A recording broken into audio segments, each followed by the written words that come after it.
विचार तो आ ही गए, बाहरी के विचार के लोगों के थोड़ी देर के लिए, फिर जड़ता खूब आई आज्ञा से ऊपर जाने तक।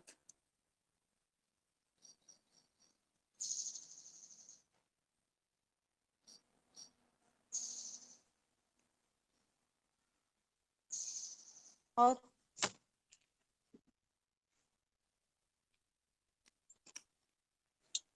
भारी भारी सा लग रहा था हाँ, ऊपर जड़ता निकलने के बोला लिए। तो भारीपन हो गया अर्चना जी। हाँ, भारीपन। हम्म, और कुछ था? वो जैसे ऐसा लग रहा था मैं जा रही हूँ समाधि में, ऐसा लग रहा था, और भारी सा आ गया और चित्त भटक गया। अच्छा लगा। ओके। जय श्री माता जी। जय श्री माता जी भैया। शुरू में तो विचार थोड़े बहुत आए हैं, फिर गौरी कुंडलिनी माँ मूलाधार से लेके सहस्त्रार तक, जैसे एक आध रेसा खुलता था ना, तो सुषुम्ना में ऐसा लगा पूरा मतलब भरा हुआ और सहस्त्रार तक भरा हुआ घस गया हो जैसे।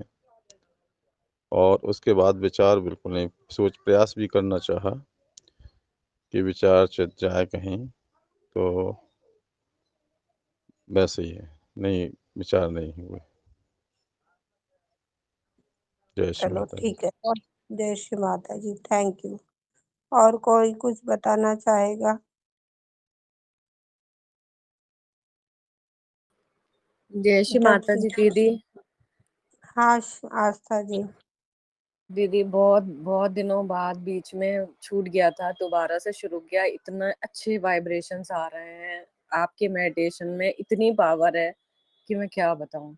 जब जब ये मेडिटेशन करती हूँ मेरे सारे सारे इतने तेज वाइब्रेशंस आ रहे थे अभी। थैंक यू दीदी, थैंक यू श्री माता जी। उसमें और कोई वाइब्रेशंस के अलावा और कोई चीज? रुक जाइए अर्चना जी, माइक बंद कीजिए। और कुछ उसके अलावा कोई विचार, कोई ऐसी चीज जो आपके दिमाग में आई हो, मन में आई हो, ऐसी कोई चीज? कोई विचार नहीं थे, एकदम नील, कुछ भी विचार नहीं थे। ये भी नहीं पता था कि मैं हूँ कहाँ पे अभी, एकदम कुछ भी नहीं। सिर्फ चारों तरफ श्री माता जी की प्रेजेंस फील हो रही थी। ओके ठीक। हाँ अर्चना जी।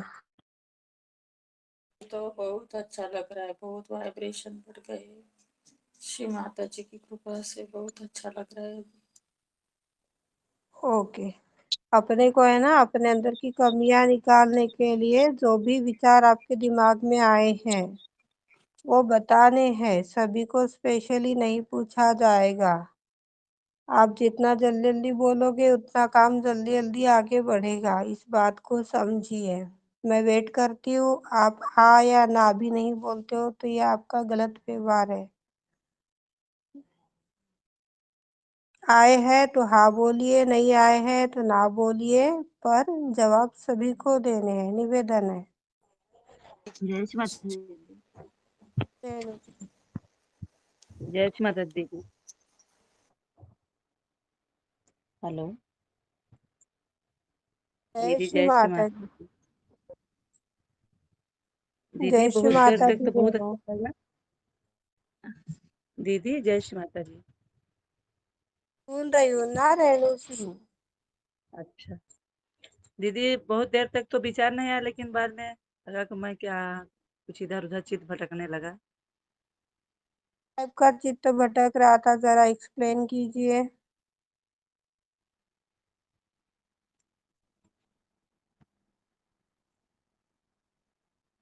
जय श्री माता दी दीदी। हाँ रीता राय। जय श्री माता जी। दीदी चैतन्य बढ़ गया था और कोई विचार नहीं था, बहुत अच्छा लग रहा था। जय श्री माता जी। जय श्री माता जी। अल्लाह त्रिपाठी जी। जय श्री माता जी की। जी जय श्री माता जी। जय श्री माता जी। दीदी चैतन्य तो आ रहे थे, लेकिन मुझे विचार भी आ रहे थे शुरू में, पर फिर एक जो विचार चल रहा था, आपने जो प्रश्न पूछा था ना कि ऐसे कौन से अज्ञान, तो ये दिमाग में ना मुझे बार बार आ रहा था उस टाइम पे। मतलब चैतन्य आ रहे थे, लेकिन ये भी चल रहा था मुझे कि इसका सलूशन क्या है। तो मुझे ना चित्त में उस टाइम पे मुझे लगा कि साक्षी भाव जो मेरे को अपने अंदर कमी लगी, कि जैसे मतलब वाइब्रेशंस आ रहे हैं, लेकिन फिर थोड़ी थोड़ी देर में अपने ही अंदर की बहुत अच्छे वाइब्रेशन है, श्री माता जी थैंक यू श्री माता जी। तो फिर चित्त हो रहा है कि नहीं, ये भी एक मतलब मुझे विचार है, शायद ये भी एक विचार है। तो इसमें मुझे कन्फ्यूज़न महसूस हो रहा था कि क्या सही है, क्या ये विचार है या फिर ये स्थिति है। बताती हूँ। हाँ हाँ अनु जी, जय श्री माता जी। दीदी बहुत सुंदर वाइब्रेशन थे, और श्री माता जी ने ये चित्त में लाया कि अपने अंदर के अहंकार को त्यागो। जो मनुष्य के अंदर कहीं ना कहीं सूक्ष्म रूप से अहंकार रहता है, उसको जब तक त्यागेंगे नहीं तब तक अपने आप से एक रूप नहीं हो सकते हैं। अनु जी, अहंकार तो है। ये जो मोटी मोटी चीजें अपन लोगों को बताइए, पर छोटी छोटी बातें जो अपन चलते चलते गलतियां कर देते हैं, उठते बैठते चलते फिरते सोचते विचारते गलतियां करते, ऐसी छोटी छोटी चीजें अपने को निकालनी है। सभी के लिए है ये, ऐसा नहीं कि अनु जी का नाम लिया तो इनकी अकेले की जिम्मेदारी है, सभी के लिए है ये।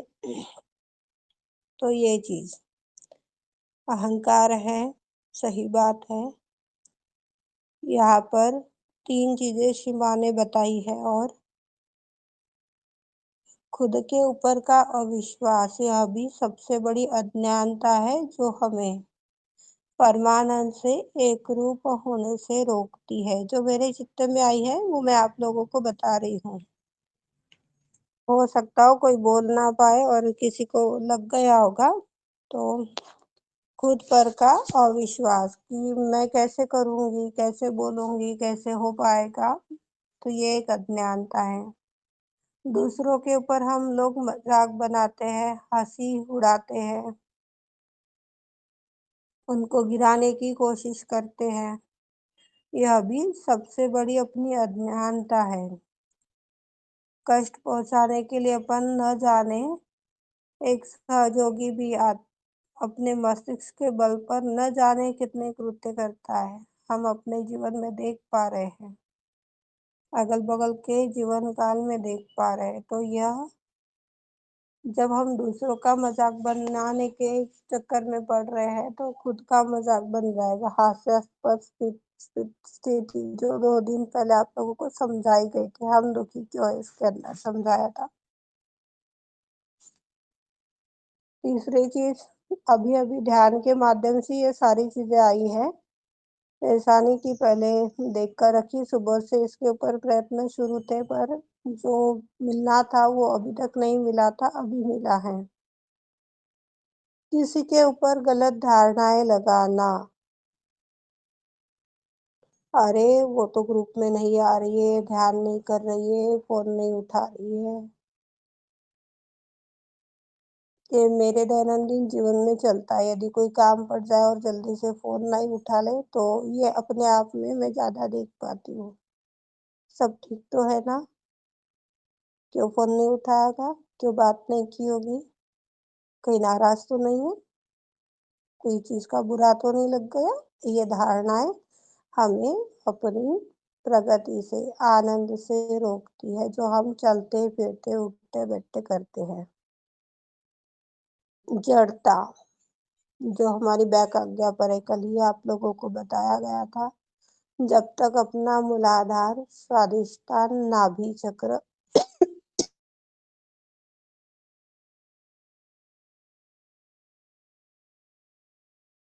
और बैक आज्ञा जय श्री पूर्ण रूप माता से जी। खुलेगा नहीं। हाँ जी। ये अभी इससे पहले जो आपने बताया था, उसको बताते हुए मेरी बैक आज्ञा बहुत तेज दर्द होने लग गई। अभी आप बैक आज्ञा पे ही बात कर रहे थे ना उससे पहले, तो इसका क्या मतलब होगा? ये जड़ता है?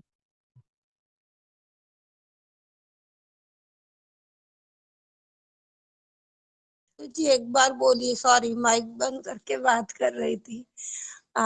एक बार बोलिए, वो गलत धारणाओं के ऊपर बताया है। गलत धारणाएं यदि हम किसी पर लगाते हैं तो ये भी हमारी अज्ञानता है। हमें पूर्ण सज्ञानता में आके उसके तह तक जाना है कि भाई क्या बात है, क्यों बात नहीं कर रही है, सब ठीक है ना।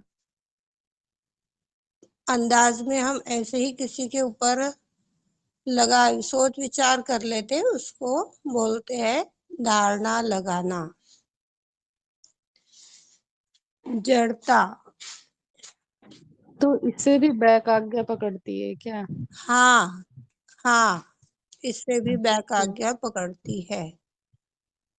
जी। और बाहर के विचार एनी टाइम, यानी अपने आंतरिक खोज क्या है, परमात्मा प्राप्ति हमारी। आज हमें माँ ने क्या ज्ञान दिया कि तेरा जन्म क्यों हुआ है, तुझे मैंने आत्म साक्षात्कार क्यों दिया है। विश्व में इतने करोड़ों लोग हैं, पर गिने चुने लोगों को ही आत्म साक्षात्कार क्यों मिला है। इस सवाल का खोज लगाने के लिए हमें अंदर की ओर जाना चाहिए, न कि बाहर की ओर। तो जितना भी अपन बाहर की ओर जा रहे हैं, उसने मेरे साथ ऐसे किया, मेरे ही साथ क्यों हुआ, फिर ऐसे क्यों बोला, ऐसी बहुत सी चीजें दिन भर में अपने साथ होती है। मेरे बारे में अच्छे विचार नहीं रखती, मेरे बारे में सोचते नहीं। ये जितनी भी बाहरी धारणाएं हैं, ये हमें जड़ता तैयार करती है। परमात्मा ने सभी को अपने रिलेशन में बांधा है। जिस जन्म में, जिस घर में, जिस परिवार में, जिस देश में जन्म दिया है, उसकी एनी टाइम की अरेंजमेंट कर कर भेजी है। फिर भी हम लोग बार बार उसके लिए व्यतीत होते, चिंतित होते हैं। तो ये धारणा, चिंता, चित्त, जो चित्त विक्षेप होता है ना कि भाई मेरा चित्त भटक गया, उसके ऊपर चला गया, इसके ऊपर आ गया, यह भी हमारी अज्ञानता की। ध्यान के अंदर यदि हमारा किसी व्यक्ति विशेष पर चित्त जा रहा है, व्यक्ति में यदि हम उलझ रहे हैं, तो यह हमारे ध्यान की अज्ञानता है। आप स्वयं कर देखिएगा कि मान लीजिए खाली बार आपका ध्यान भटक गया है, किसी व्यक्ति के बारे ऊपर चित्त गया, अरे क्या हुआ, काफी टाइम से बात नहीं है, इतने कम लोग आ रहे हैं, पूछू क्या फोन लगा करके क्यों नहीं आ रहे। जो मेरे व्यवहार में वो मैं बता रही हूँ आप लोगों को, बाकी आप अपनी विवेकता के साथ में समझने का प्रयास कीजिएगा, दूसरों को बताने का भी प्रयास कीजिएगा। यदि हम प्रयास नहीं करेंगे तो अपने अंदर का जो विश्वास है वो जागृत नहीं हो पाएगा कि नहीं, मैं मुझ में भी बोलने की ताकत है, मुझ में भी करने की ताकत है। यह विश्वास ही नहीं रहेगा तो हम आगे नहीं बढ़ पाएंगे। आगे बढ़ने के लिए अपने को विश्वास करना खुद के ऊपर बहुत जरूरी है। विश्वास करने लग जाएंगे तो हजारों विकारों से बच जाएंगे। जो शरीर से जुड़े हुए हैं, मन से जुड़े हुए हैं, ये विकारों से बच जाएंगे, जो आप लोगों को अभी 8 दिन पहले समझाए गए हैं। दूसरी बात, साक्षी भाव बहुत उचित चीज है। साक्षी भाव जो है, यह हमारा मध्य मार्ग है। प्रेजेंट टाइम में जो भी काम चल रहा है, प्रेजेंट टाइम में हमें जो सोचना है, जो करना है, वो नहीं कर पा रहे हैं, तो यह भी हमारी सबसे बड़ी अज्ञानता है जो हमें आगे नहीं बढ़ने देती।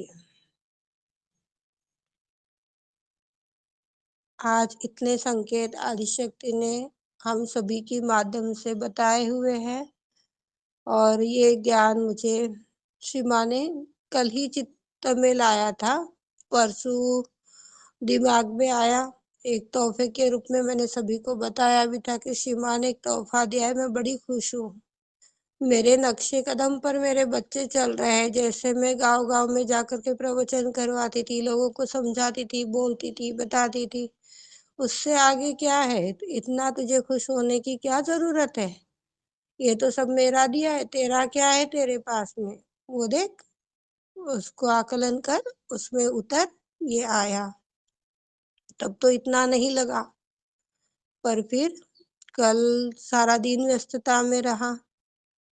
आज भी 9 बजे तक बहुत ज्यादा व्यस्तता थी।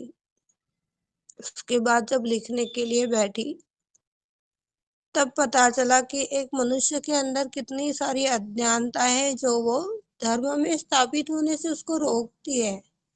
धर्म में स्थापित नहीं हो पा रहे हैं अपन लोग, तो उत्थान कैसे होगा? उत्थान दिन प्रतिदिन हम विकसित कैसे होंगे? इसके ऊपर अपन ने पार्ट 2 में आत्मसात किया था कि कुंडलनी के जो कनेक्शन है, जो तार है, आपस में एक में जुड़े हुए हैं, एक कंटेनर की रूप में जुड़े हुए हैं। जैसे जैसे ये खिलेंगे वैसे वैसे एनर्जी बढ़ते चली जाएगी। कोई उदाहरण भी दिया था मेरे ख्याल से उस टाइम पर आपको, कि ऊर्जा जैसे प्रवाहित होती है वैसा वो बढ़ने लगता है। तो यह वही कार्य है। श्री माँ ने अपनी वाणी के अंदर हम लोगों को बार बार कुंडलनी राइजिंग के बारे में बताया है। किसी को भी यह नहीं लगना चाहिए कि प्रतिदिन आज 15 दिन हो गए दीदी कुंडलनी राइजिंग के बारे में ही बोल रही है, कुंडलनी के ऊपर ही कार्य करवा रही है। तो कुंडलनी जितनी बार ऊपर चढ़ाएंगे, जितनी बार उसको अनुभव करेंगे, जितनी देर उसको अनुभव करेंगे, उतनी अपने अंदर की सभी अशुद्धियां निकलेगी। जिन लोगों ने अपनी आंखें खोलकर कुंडलनी चढ़ाई है, वो यह अनुभव बता पाएगा कि जब हम कुंडलनी उठा रहे तो हाथों से कैसे गरम गरम निकलता है। जब सहस्त्रार में विद्यमान है तो कितने फोर्स से अपने अंदर की अशुद्धियां निकल रही है, वह भाई बहन बता पाएगा। पर कुंडली नहीं उठाई, सिर्फ ध्यान किया, तो ध्यान के अंदर तो चैतन्य सीमा सभी को दे रही है। चैतन्य ले रहे हैं, कर रहे हैं, पर परेशान क्यों चल रही है, सवाल किसी के मस्तिष्क में आज तक उपजा नहीं है। निरर्थक बातों में उलझना, यह भी सबसे बड़ी हम लोगों की अज्ञानता है। मतभेद करना, परमात्मा से एक रूप न होना, इच्छा भी नहीं होती है कई लोगों की। हाँ ठीक है, ध्यान कर लिया, वाणी सुन ली, पूजा हो गई, प्रचार हो गया, बहुत अच्छा लग रहा है, पर उसके आगे क्या? प्रचार हो गया, आत्म साक्षात्कार भी कर लिया, ध्यान भी हो गया, तो ध्यान में आज हमें जब आत्म साक्षात्कार मिला, उस टाइम पर हम कितने सेकंड, कितने मिनट ध्यान के अंदर बैठ पाते थे? कोई विचार नहीं, विचार शून्य अवस्था में कितने समय बैठ पाते थे? उसके बाद सुबह का लेकर शाम का ध्यान किया, फिर कितने बढ़े? शाम का हुआ दूसरे दिन, फिर कितने बढ़े? यह अवलोकन करने का ज्ञान हमें किसी सेंटर वालों ने नहीं दिया है। सेंटर का मीनिंग ही यही है कि आप को सहजों की सखोल जानकारी दे, उन्हें समझाए, उन्हें बताए, पर आज भी ठीक नहीं लग रहा है, 3 टाइम जल क्रिया कर लो, ऐसी परेशानी है वो ट्रीटमेंट कर लो, ये है वो मंत्र ले लो, इससे आगे क्या? सहयोग में आने के बावजूद हमें कितने अनुभव मिले हैं। आज आदिशक्ति ने आत्म साक्षात्कार दिया, अनुभव आए, हाथों में चैतन्य है। बाकी किसी देवी देवताओं की पूजा करने से हमें हाथों में कंपन नहीं हुए, हमारा सहस्त्रार नहीं बोल रहा था उस टाइम में, फिर भी हम भटक रहे हैं। सीमा का हजारों बार, अनंत कोटि बार धन्यवाद कि उन्होंने यह सुंदर आदत प्रीति रूपी आत्मा को लगाई है। जब चांस मिलता है, 10 मिनट हो, 20 मिनट हो, आधी घंटा, जितना भी टाइम मिलता है, बस पेन कॉपी लेकर के बैठ जाती है। थैंक यू श्री माता जी। यदि माँ की वाणी नहीं लिखी जाती थी तो यह ज्ञान हम सब से अभिज्ञ रहता था। थैंक यू श्री माता जी। और भी ऐसी कई त्रुटियां हैं। आज श्री माँ ने हमें इतनी त्रुटियों के बारे में बताया, तो हमें अब यह अवलोकन जब तक शुरू नहीं करेंगे तब तक हम आगे नहीं बढ़ पाएंगे। आज यह ज्ञान आदि शक्ति ने दिया है। आज अवलोकन किए बगैर ही हम उस पर ब्रह्म के दरबार में जा रहे हैं। तो जो आनंद होना चाहिए वो आनंद नहीं मिल पाएगा। जय श्री माता जी दीदी। ममता राय, जय श्री माता जी। मैं बोल रही हूँ कि सफेद पानी आना, इसके लिए क्या करना चाहिए? 50 ग्राम सफेद काथा, 50 ग्राम गोंद, सुबह बिना खाली पेट मुंह धोने के बाद 1-1 चम्मच पोहे का 1 टीस्पून सेवन करना है, कम से कम 6 महीने तक। बोली दीदी, फिर से बताइए। 50 ग्राम गोंद, 50 ग्राम सफेद कत्था। क्या होता है दीदी? हाँ, गंध क्या होता है? गंध? गोंद, अच्छा। गोंद अब कैसे बताऊं, दुकानों में गीला वाला मिलता है, अपन कौन बताएगा, मेरे को समझाना नहीं आ रहा है। जय ये श्री है ना माता जी। खड़े। हाँ भैया, आप बताइए, हंस समझाना नहीं आ हंस रहा है। अंसारी की दुकान पे गोंद मिलेगा, पेड़ों में निकलता है ये लड्डू वड्डू बनाए जाते हैं गोंद के। तो वो गोंद मिल जाएगा। वो कत्था पान में लगाया जाता है, पान खाया जाता है। वो कत्था वही दुकान में मिल जाएगा, पंसारी की दुकान में। करेक्ट। पान वाले की दुकान में मिलेगा दीदी? ना ना, हाँ, पंसारी की ग्रोसरी दुकान के, में, पंसारी की दुकान ग्रोसरी में के मिलेगा। दुकान। ये ये कत्था उसको बताए, कत्था जो पान में लगाया जाता है वो कत्था है। ये पंसारी की भैया, दुकान में कत्था कत्था। पान में लगाने का लाल आता है। मैंने इनको लाल कत्था नहीं बोला है, सफेद हाँ कत्था वो, बोला है, हाँ जो सफेद ही मिलेगा, सफेद ही ग्रोसरी के मिलेगा। दुकान में मिलता है। हाँ, पंसारी की दुकान में कत्था मिलेगा। सफेद कत्था मांग लेना और गोंद मांग लेना। हाँ, जय श्री माता।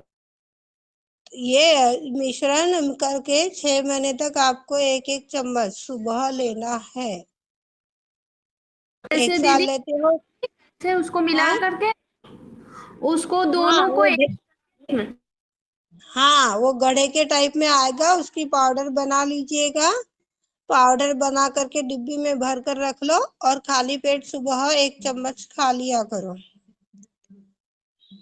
श्री माता ठीक जी है दीदी, ना? एक दीदी ने बताया था कुछ दिन पहले कि क्या है, आंवला चूर्ण और एक शायद वो क्या बोलते हैं, मिश्री, जो गुड़ है ना, मिश्री या चीनी, ऐसे ही कुछ बताए थे। देखो, इसके बारे में तो हमें पता नहीं है, और इससे हमने अनुभव लिया हुआ है जो आपको बता रहे हैं। तो वो जो उन्होंने बताया, आप उन्हीं से वही पूछिएगा। हम क्षमा चाहेंगे। जय श्री माता जी दीदी, तो ये कत्था और गंध है ना? हाँ, दीदी जय श्री माता जी।